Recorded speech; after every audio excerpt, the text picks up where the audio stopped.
Olá, meu nome é Gianluca Nunes de Lima e junto dos meus colegas Rafael Antunes, Lucas Gonçalves e Leonardo Rodrigues, irei apresentar um trabalho sobre a violência moral. O nosso professor orientador é o professor de Filosofia e Sociologia Rodrigo Domingues, da Escola ITEC Martin Luther King. Bom, antes de começar de fato a entender o que é a violência moral, vamos nos contextualizar.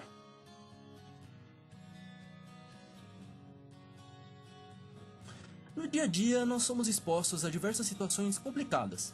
Um troco errado, uma discussão na rua, um esbarro no ônibus ou até mesmo uma criança chorando sem parar do nosso lado são alguns exemplos dos diversos problemas cotidianos.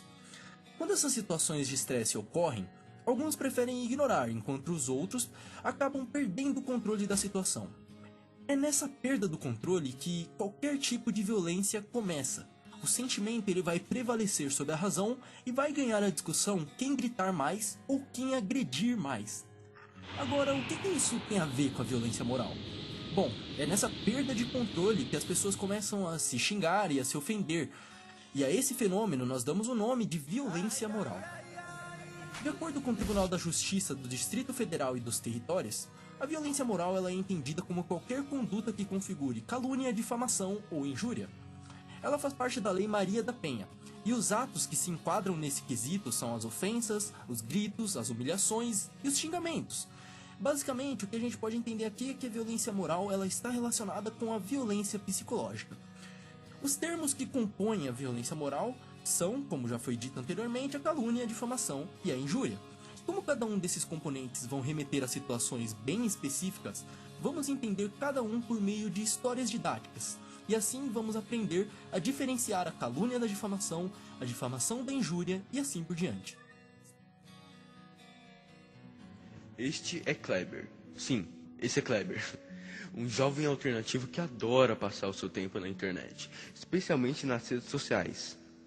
E certo dia, Kleber perambulava pela rede social mais calma de todas, onde todos são amigos e gente do bem.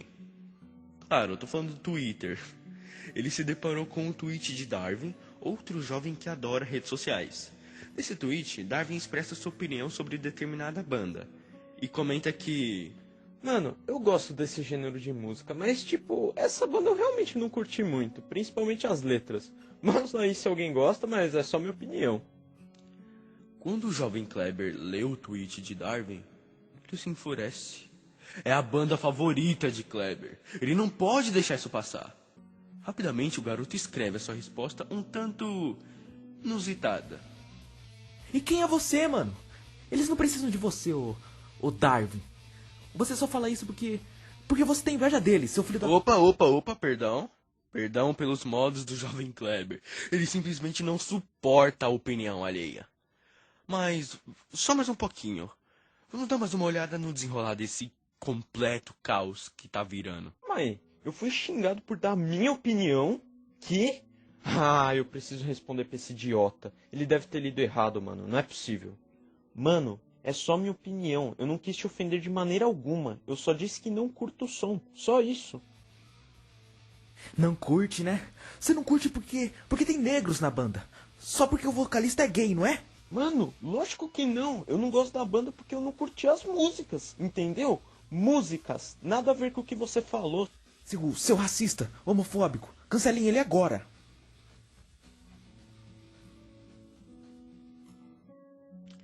Isso é um típico caso de calúnia, onde o indivíduo acusa o outro de um crime falso.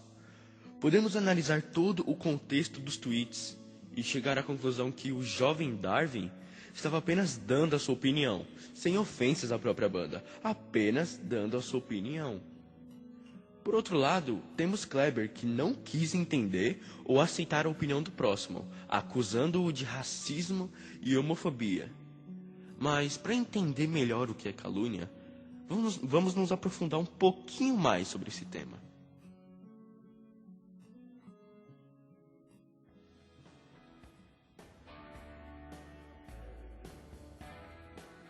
Como podemos conceituar calúnia de uma maneira mais técnica? Bom, caluniar alguém seria acusar alguém publicamente de um crime falso com o intuito de ofender a honra ou a dignidade da vítima. Em termos legais, a calúnia ela pode ser encontrada no artigo 138 do Código Penal brasileiro, configurando-se como crime. Então, sim, a calúnia pode levar uma pessoa à prisão. Alguns exemplos de calúnia são descritos nessas situações. Se você acusar a sua faxineira de ter roubado seu dinheiro durante o trabalho que ela estava exercendo, ou seja, acusá-la de ter cometido um crime sem ter provas para tal afirmação, é um ato calunioso, resultando na sua possível prisão. Outro exemplo, num debate político, um dos candidatos acusa o outro de um determinado crime, porém, ele não apresenta provas para sustentar essa afirmação.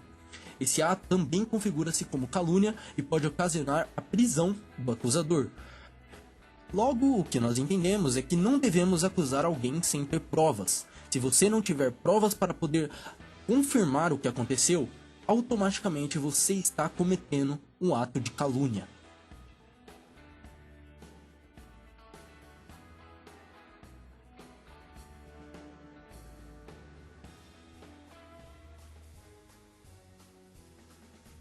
Imagine outro cenário. Temos o grandioso fofoqueiro Jorge, um grande amigo de seu João, um comerciante local de bom coração. Por que eu disse isso? Bom, temos aqui o terceiro personagem dessa complicada trama, Jeremias. Nos últimos tempos, Jeremias estava passando por problemas financeiros e pegou fiado no mercadinho do seu João. Seu João, tendo um grande coração e sendo bem próximo de Jeremias, não pensou duas vezes em dar um pacote de arroz que estava faltando ao amigo. Obrigado demais pela ajuda, seu João. O arroz acabou, as contas vieram mais caras e as fraldas do meu filho estão cada vez mais caras também. Eu sei que o senhor me conhece desde pequeno, eu sei, mas eu não vou esquecer disso jamais. Eu vou pagar o senhor, eu prometo. E obrigado de novo, seu João, obrigado. Calma, menino, calma. Eu te conheço há muito tempo. Não precisa ficar afobado. Aliás, eu não quero que você me pague. Fica de presente. Para um amigo, um braço estendido é o mínimo que eu poderia fazer. Pô, seu João, o senhor é um anjo, o senhor é um anjo, muito. Obrigado demais. Se precisar de mim ou se eu puder ajudar em algo, é só me avisar. Obrigado. Jorge, que estava escutando a conversa de canto, não pensou duas vezes em espalhar para todos do bairro. Meu, isso é um absurdo. O Jeremias é um caloteiro safado. Coitado do seu João. Ele tá se aproveitando só porque o seu João é idoso, cara. Ele não vale nada. Sim, Jorge espalhou essa mensagem para todos os seus 239 contatos no Zap, fazendo assim o Jeremias ter uma grande má reputação pelo bairro. Isso é difamação. Difamação é basicamente você impor um fato ofensivo, não necessariamente um crime, à reputação de alguém, independente dela ser verdadeira ou falsa. Jorge ouviu a história inteira de Jeremias e, mesmo assim, decidiu expor para todos, e para piorar, distorcendo os fatos verdadeiros, partindo do ponto que seu João deu o arroz que o amigo precisava como presente. Jeremias não tinha alguma dívida financeira com o comerciante. De maneira técnica, a difamação seria atribuir a alguém um fato falso ou verdadeiro diante da sociedade com o intuito de potencialmente atingir a sua reputação e assassiná-la. Ou seja, quando eu difamo uma pessoa, eu estou tentando acabar com a reputação da mesma, utilizando mentiras ou verdades para isso. Assim como a calúnia, a difamação também se encontra no Código Penal brasileiro, mais especificamente no artigo 139, configurando-se como crime. Ou seja, difamar uma pessoa pode te levar à prisão. Alguns exemplos de difamação são descritos nas situações seguintes. Rafaela contou para seus amigos de trabalho que sua amiga Jéssica traiu o marido. Por mais que a traição não seja, de fato, um crime, espalhar essa situação para outras pessoas com o objetivo de destruir a reputação da vítima configura-se como crime de difamação. Um outro exemplo. Leonardo tinha relações amorosas com Mariana. Ao terminarem o relacionamento devido a fatores que não nos convêm nesse momento, Leonardo resolveu espalhar detalhes da sua ex-vida amorosa para os seus amigos, com o objetivo de acabar com a reputação da ex-namorada. Esse ato também configura-se como um crime de difamação. E se mudássemos um pouquinho a história?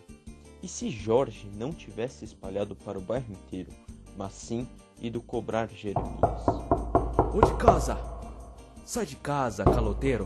Que? Enganador! É o Jorge que tá gritando lá fora e batendo? Que ele quer? Que foi, Jorge? Que eu fiz, mano? Você não presta mesmo, não é, Jeremias? Enganando um senhor de idade e se aproveitando da boa vontade dele? Como você tem coragem de fazer isso com seu João? Você não presta mesmo. Isso é quase o mesmo cenário que presenciamos anteriormente. A diferença é que Jorge decidiu não expor, pelo menos momentaneamente, para o público. Isso se encaixa em injúria. Chamar uma pessoa de ladrão, corrupto ou mentiroso, por exemplo, é cometer injúria, já que são características contrárias ao que ela acredita possuir e abala sua autoestima. Injuriar alguém seria atacar esse alguém com o objetivo de ferir a sua autoestima, ofender a sua dignidade e depreciá-la, de modo que esse alguém comece a repensar sobre si mesmo, por mais que ele não tenha cometido algum crime. A injúria também tem o seu espaço no Código Penal brasileiro, no artigo 140. Agora vamos olhar alguns exemplos para entender realmente a injúria. Afinal, só a partir do conceito fica meio subjetivo entender qual é a situação de injúria e qual é a situação de difamação. Ofender alguém chamando essa pessoa de babaca, ladrão, idiota ou imbecil configura-se como um caso de injúria. Atribuir a alguém adjetivos como preguiçoso, corpo mole, bicho preguiça, vagabundo, entre outros, configura-se também como um crime de injúria. Agora olha esse exemplo bem específico. Atribuir a alguém adjetivos como macaco, pichain, negro fedorento, baiano vagabundo, judeu safado, entre outros casos, configura-se como crime de injúria racial, ou seja, injúria cometida por uma pessoa de uma determinada raça com o objetivo de ferir a autoestima de uma pessoa de outra raça. Em todos esses exemplos, nós podemos perceber que esses xingamentos acabam ofendendo a vítima, fazendo com que ela comece a repensar seus próprios atos, mesmo que ela não tenha cometido nenhum crime. Agora que nós já entendemos o que é a violência moral, o que são os seus componentes e alguns exemplos onde cabem ações jurídicas, por que a violência moral é tão presente na vida das mulheres? Primeiro vamos começar com essa seguinte informação. A Central de Atendimento à Mulher levantou dados em 2019 sobre quais os tipos de violência sofridos por mulheres em seus relacionamentos.